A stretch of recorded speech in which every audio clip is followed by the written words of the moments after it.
Happy December 1st, and welcome to the Skein Sprite knitting podcast.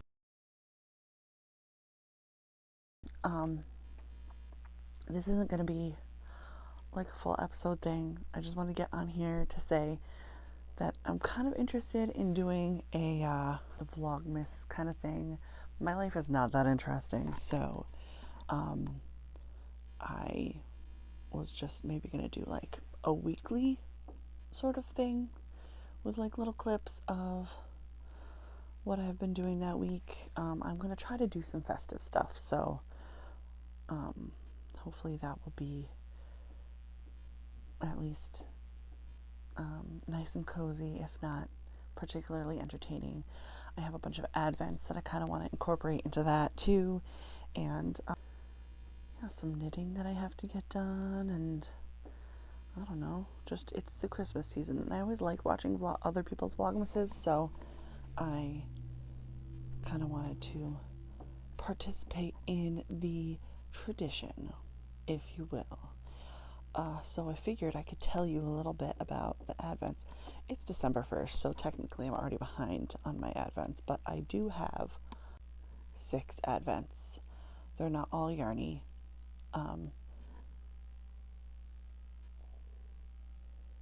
5 of them are food related. So, typical advent. And I don't have 2 of them set up quite yet, so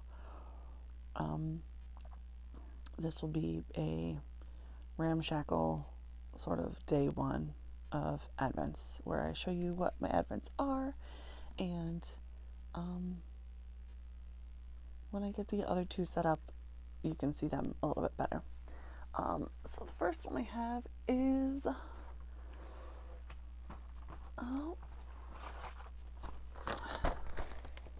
a Walker's Shortbread advent calendar. My mom got this for me.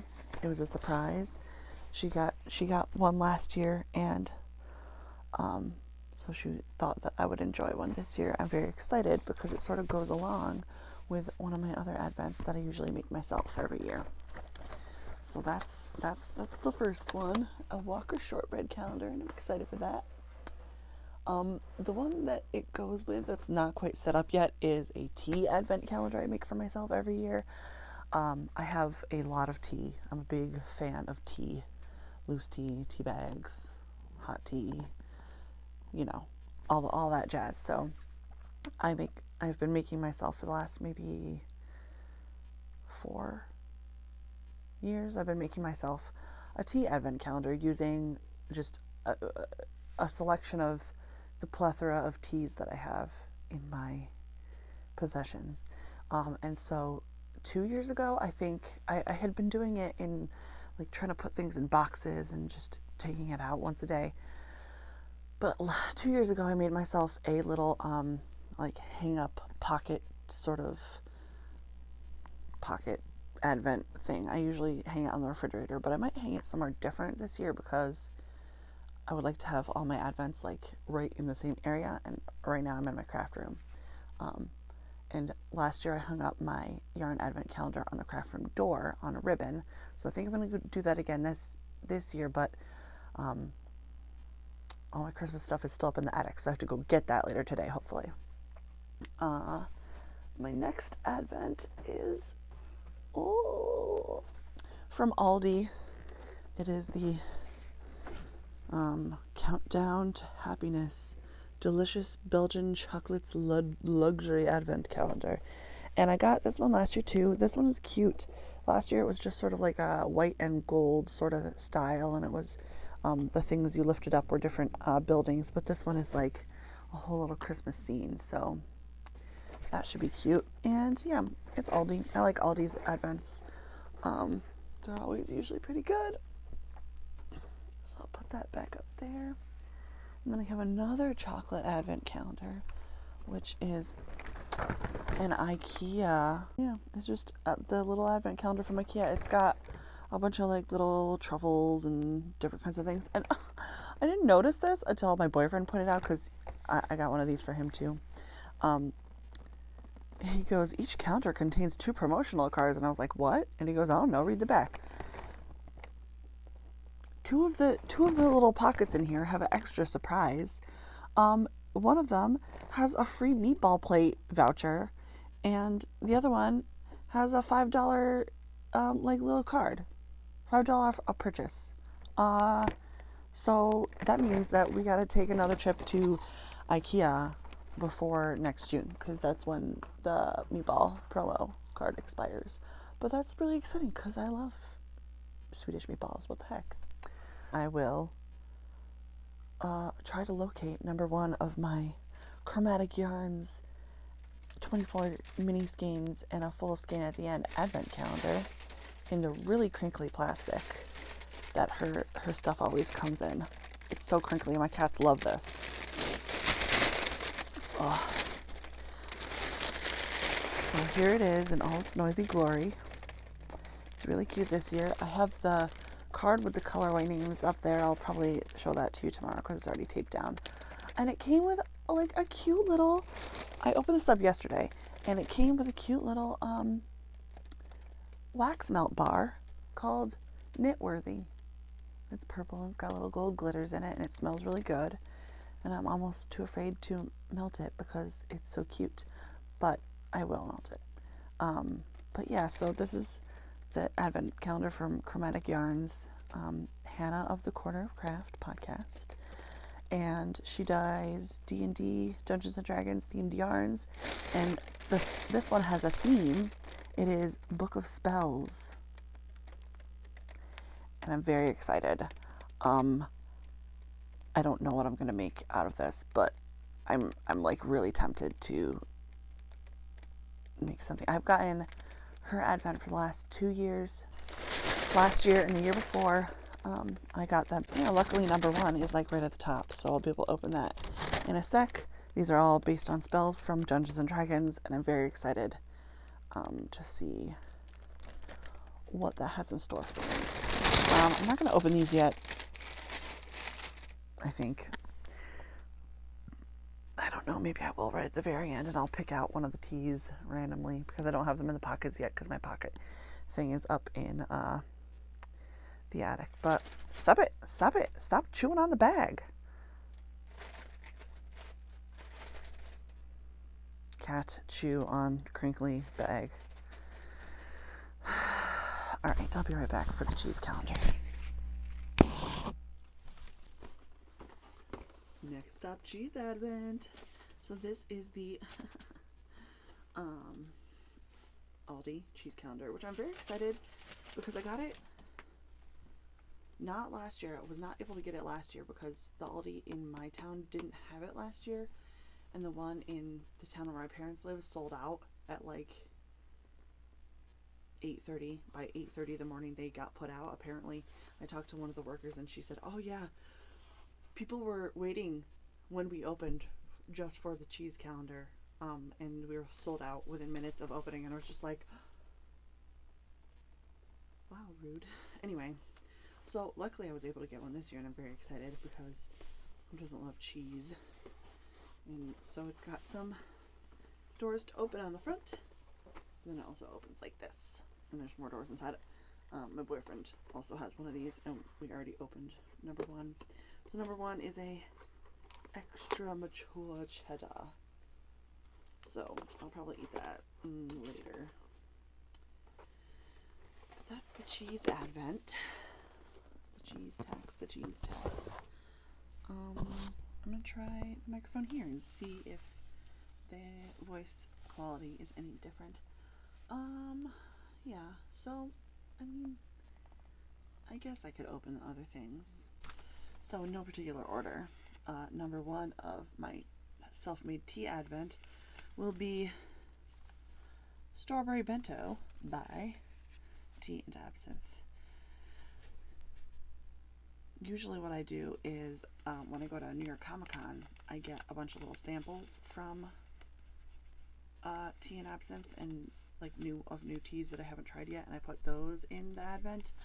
But I was not able to go to Comic Con this year because it was my cousin's bachelorette party. So I did not go to Comic Con. And I don't think I'd be able to go to Comic-Con next year either, unfortunately, because the friend that I usually stay with has a wedding to attend that weekend, and also Rhinebeck is the same weekend because for some reason they keep moving New York Comic Con further back into the month, which is kind of annoying. I'm not sure why they're doing it, but yeah, so I don't know what they're doing with that, but it's aggravating. So I wasn't able to get any new samples, but maybe I should just next year order some samples before December so that I can have some new teas to try from Tea and Absinthe. Alright, so I'll have that later, probably when I get home from work. The Walker shortbread I shall have with it shall be... How do I open this door? That's the bad thing about Advent opening videos, is that sometimes they're kind of a pain to get open. Alright, well, I don't know what this was, but it's all crushed and in pieces, so that's fun. It looks like it's just maybe a round with chocolate chips in it. I mean, either way, it's still edible. Yeah, all butter chocolate chip shortbread round. It's not a round anymore, but I'll be able to eat it, so whatever. All right, countdown to happiness. Where is number one? Where is number one? Oh, number one is, I think, this little purple house here. So I'm gonna open it up. And it is,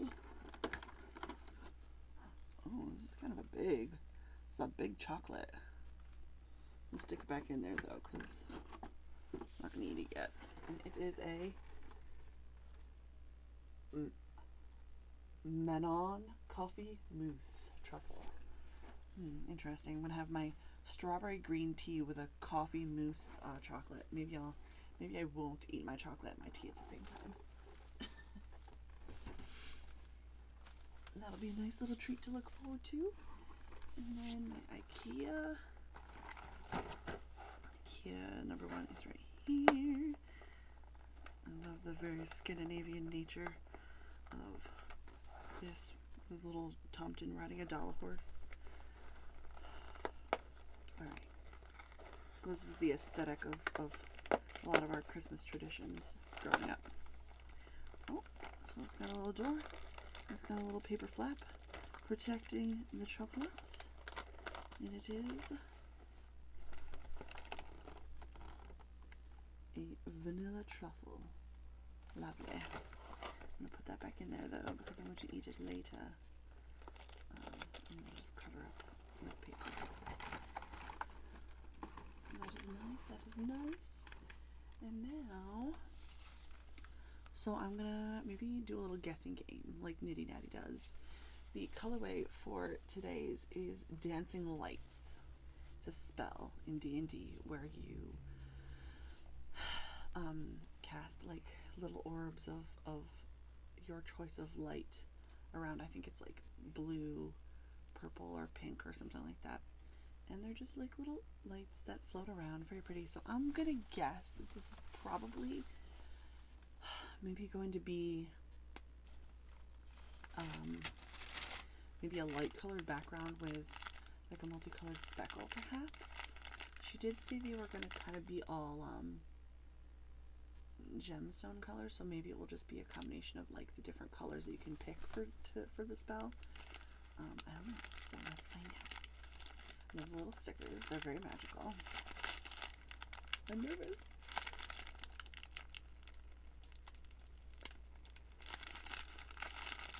These stickers do be sticking.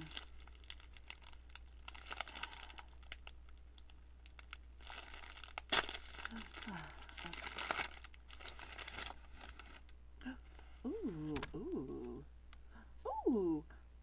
Oh, that's cool. All right, wow, that's beautiful. That's very, very jewel tone. So there's green and blue. And a little bit, excuse me, purple. Yeah, maybe the colors for dancing lights are green, blue, and purple. Wow, that's really pretty though. And then a little stitch marker. It's a book of spells. Oh, well, it's a progress keeper or stitch marker, but it's got a lever back earring, so you can use it as a progress keeper, and that's absolutely my jam. So this is very exciting. And these are it's so pretty. I really need to figure out what advent thing I'm gonna make with this. I know that Hannah said she's planning on doing some stripy sweater where every other stripe is the advent color, and then every other stripe is like just a main color or whatever. But there are so many good advent patterns that have been coming out recently, and now instead of me being like, ugh, none of these are good enough, now I'm like, ugh, which one am I gonna knit, because they're all so good. But yes, this is very exciting. And there's day one of my advents. And yeah, so I'm just gonna go to work, and then I have to do laundry, and hopefully at some point I can get up in the attic to grab the other advent items, so that I can have the proper setup and show you tomorrow the real things. But other than that, I think I'm going to just maybe, I don't know, film whatever fun things I end up doing every week, and sort of making a little video at the end of the week, like a weekly Vlogmas instead of a daily Vlogmas, because really my life is not exciting at all. I don't do a whole lot other than go to work and come home, especially during the winter months, because even when we do LARPing and stuff, that's usually in the summer. So yeah, it'll mostly just be probably a lot of crafting, watching Christmas movies, trying to get myself into the Christmassy spirit, and advent openings. So yeah, that'll be it. See ya in a couple days probably.